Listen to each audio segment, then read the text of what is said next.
Assalamualaikum pagi Mam. Hari ini Mama Yanti mau bikin opor ayam. Yuk simak baik-baik cara membuatnya ya Mam. Sebelumnya bantu subscribe, like, dan komen ya Mam. Semua bumbu diulek ya Mam. Sudah saya tulis ya di caption semua bumbu-bumbunya. Maaf ya Mam, tadi nggak sempat video bumbu sebelum diulek. Sesudah diulek kita tumis semua bumbunya ya Mam. Sebelum menumis bumbu kita goreng dulu bawang gorengnya ya Mam.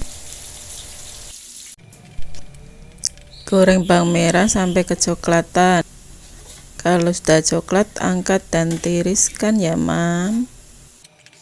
Tumis semua bumbu yang diulek ya Mam.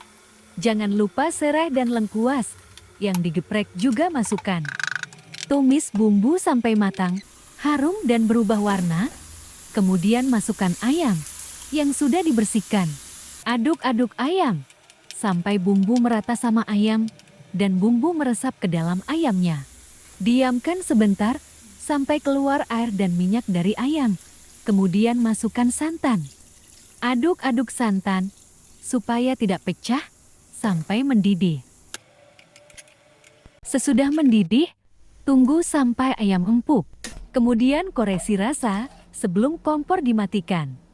Opor ayam sudah matang, kompor dimatikan. Kemudian taburi bawang goreng. Opor ayam siap dihidangkan. Selamat mencoba.